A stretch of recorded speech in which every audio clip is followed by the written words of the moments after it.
Hi guys, and welcome to the final part of my Wrong Turn review series. I will be covering the reboot, but this is the last of the main run of films. This one could almost be described as the Jason Goes to Hell of Wrong Turn movies. It features a bunch of mythology, family stuff that wasn't in any of the previous ones and certainly won't be in any of the subsequent ones. It's just kind of isolated to this movie, which is kind of infuriating. So this film could have been called Three Finger Goes to Hell, the final wrong turn, but for the fact, I guess, that Three Finger doesn't actually die, much to my chagrin. The plot here is highly muddled. I've seen the film twice and I still don't fully get what's going on with a lot of the things in this movie. So basically, we've got two siblings who run this massive hotel in the middle of Virginia. They've got immunity from the Mountain Men because they're related to the Mountain Men. The sister wants to have a baby, but she wants to have it with a guy who's in her own family to keep the bloodline pure. She's a bit cracked in the head, this girl. For some reason, she doesn't want to have a baby with the brother she's already got at the hotel, which makes me think that wasn't actually her brother in this film. But nothing's communicated very well in this script. Maybe it's her brother, maybe it's not, but she doesn't want him. She wants this other brother who's in polite society somewhere, but she knows he exists. So she invites him to the hotel with a letter. He turns up and then he's enticed into staying by the fact that he's being given the hotel. He's being made the leader of it all. And then the sister is going to seduce him and they will have a baby together and everything will be hunky-dory, completely silly from top to bottom. Three Finger and his men are floating around nearby, and I don't get their place in this movie. For some reason, they defer to everything that the siblings tell them. Now, I understood why Three Finger and co. would follow the orders of Doug Bradley in Part 5, because he was like a father figure to them. He had a very authoritative way about him. He always seemed to come up smelling of roses in any given situation. So I got that. I just don't get this. I just don't buy that these vicious cannibal mountain men would follow the orders of these two young, good-looking siblings in the hotel. It just didn't really sit right with me. I also don't get why the mountain men suddenly attack in this film. Like, to begin with, they're not attacking any of our main characters who come to stay at the hotel.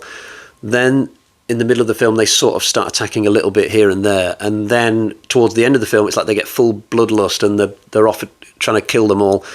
But what are the trigger points that get the mountain men into attacking at various junctures of this story? It's not really communicated at all. It's just kind of confusing to the extreme. And it also bothered me that we now have a situation where the Three Finger and his mountain men can just go into this hotel at will through a side exit or whatever, just help themselves to any food from the fancy kitchens, and they can stay in any of the fancy bedrooms. So it's like they've got a better lifestyle than me now, basically. But this has gone so far away from what this series was meant to be. I've said that in basically every review since Part 3. These are meant to be like wilderness people, like hardened by the cold and the isolation, but now they're people who have access to fancy hotels and fancy hotel food. They can just live like kings, and it's just when you really think deeply about it, this is not the right story for this franchise, surely. At least we don't have Declan O'Brien this time, who wrote and directed Part 4 and 5. He introduced loads of like torture sequences into the franchise, but because he's gone, we're now able to go back to more traditional slasher movie type kills, and this movie is all the better for it. We still have one really torturous sequence with a fire hose getting stuffed up somebody's arsehole, which is a little bit uncomfortable to sit through, but for the most part, the kills in this film, at least, are a step up from what we had in Part 4 and 5. The director this time, stepping into the director's chair, Valeri Milev, I think that's his name. I think he might be Bulgarian. You might remember this guy from such films as Bullets of Justice and Code Red. If you go on this guy's Wikipedia, actually, there's like a stats page at the top, and one of the little stats, it says what he's most known for. And apparently this guy is most known for Bullets of Justice. So I don't know what Bullets of Justice is. It's probably some like one-star, low-budget action film you can find at the back of the Amazon Prime catalogue or something. But this guy is apparently more known for that than taking on a film in a really well-known horror franchise. Just yet another kick in the groin to Wrong Turn.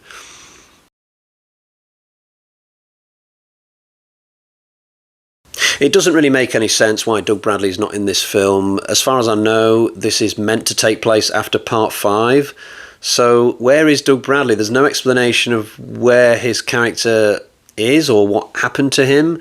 Nobody seems afraid that he might suddenly turn up and be really mad at everyone because of the mess they're making at the hotel. If I had to guess, I reckon Bradley's absence is more from his side than the people behind the movies. It's not hard to think that maybe the budget went down even more for this film and suddenly they couldn't afford Bradley, or maybe he just watched number 5 and thought, Jesus, this is bad, I can't do any more of these.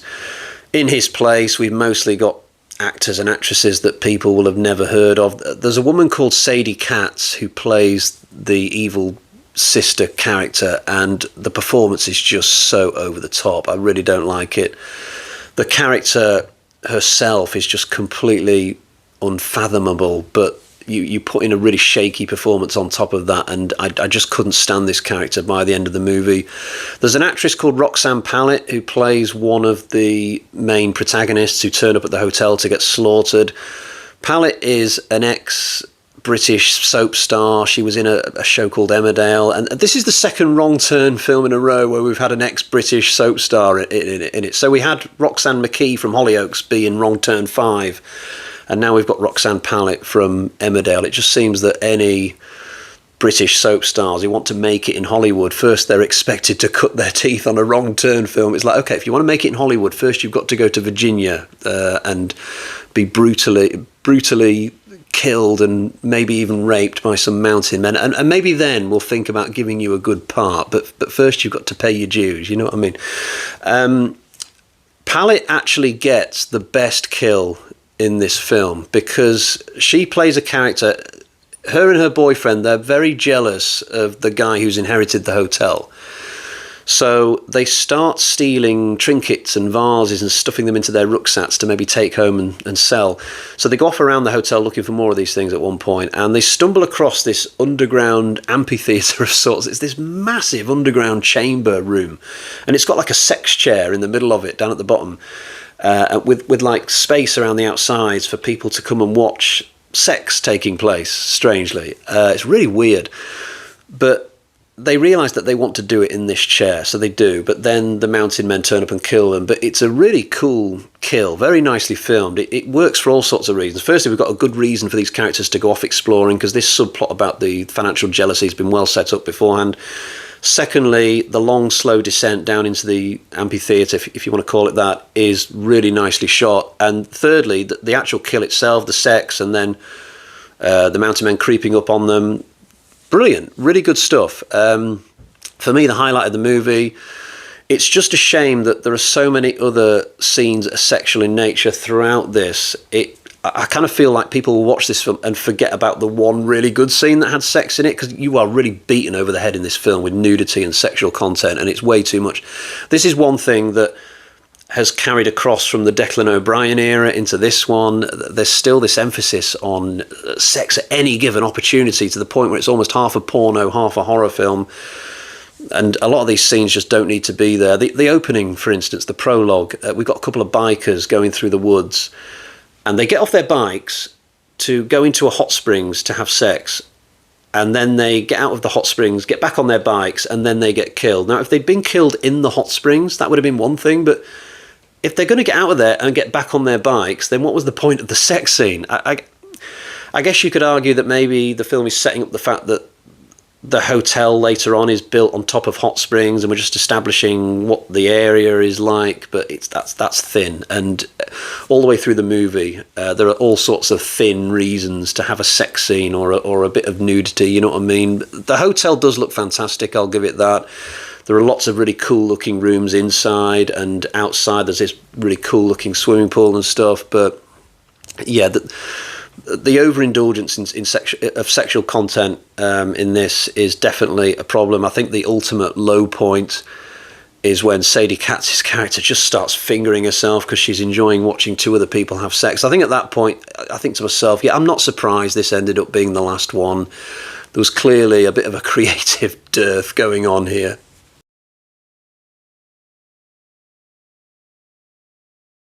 The main character, Danny, he has this whole arc where he moves away from his normal life and his normal friends to being one of the mountain men. He becomes the Don of the hotel, and he's made that complete transition to the dark side. But I just don't think the film properly gives him good justification for this. So it's thrown out there that he's a failed accountant. He lost a bit of money on the outside. His career's having a little bit of a down dip. But everybody goes through that at some point of their career. You know, most people have to change jobs at some point because they have a bad experience, or they kind of have to come back a little bit and reset and then go off in a different direction. That's normal for life in modern times. It's not a good enough excuse on its own for somebody to just jack it all in and go and throw their lot in with some murderers who live in the woods. You know, that just wouldn't happen. Plus, this guy, he has a really nice girlfriend called Tony. She's not just really nice to look at, but she's a genuinely nice person as well.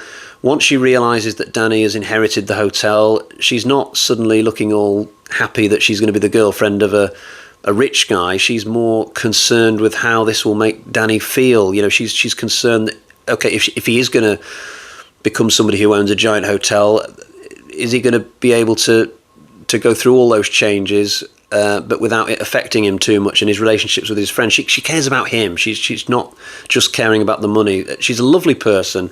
So for him to betray her at the end of this film, it doesn't really stand up for me. If you look at the film Midsummer, you've got this character played by Florence Pugh who moves away from normal life to join this evil commune by the end of the film. But that works because her boyfriend, her partner, is a really problematic boyfriend. He's not nice to Florence Pugh's character at all. So when she makes that transition to the dark side, it's actually quite believable.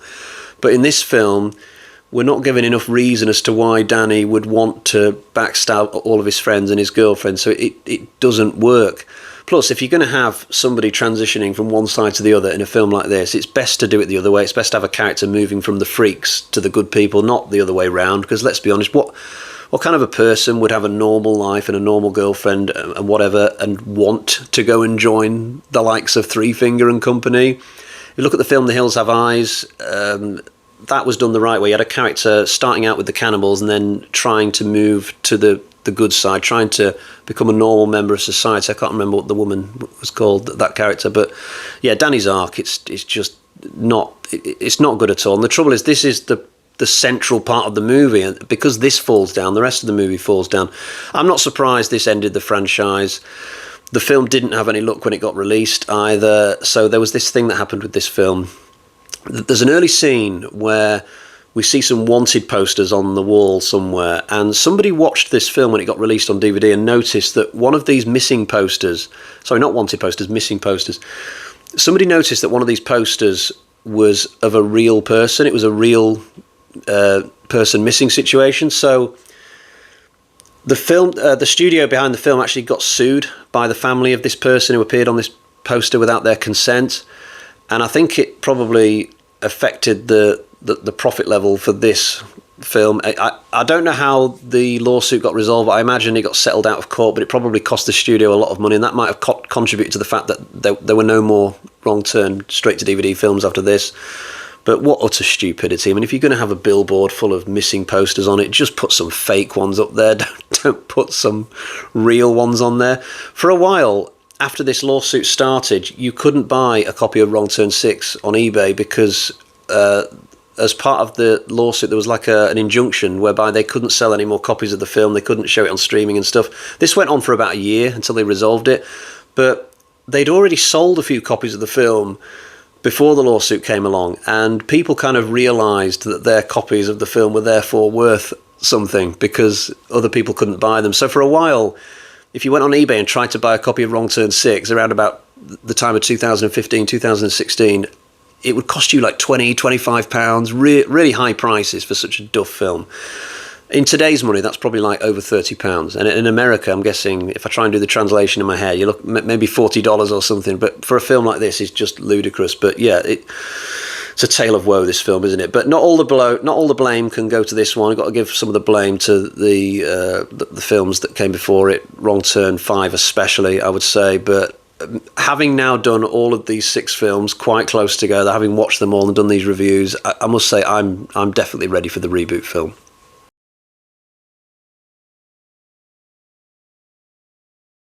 All that remains is to get to the bag of terror so I can show you what score I'm going to give this film.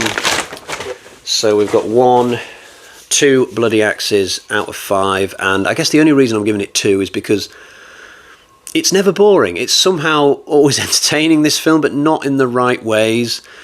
The plot is just a complete muddle, and this is definitely more towards the quality of Wrong Turn 4 and 5 than it is the original trilogy. If you take these 6 films, you can separate them into 2 groups of 3. The first 3, really good trilogy. 4, 5 and 6, the prequels, are just nowhere near the quality of that first 3, which is a real shame. But we'll leave it there for today. I'll be back soon to do the Wrong Turn reboot film review, and then I'll do my ranking. Until next time, cheerio, bye-bye.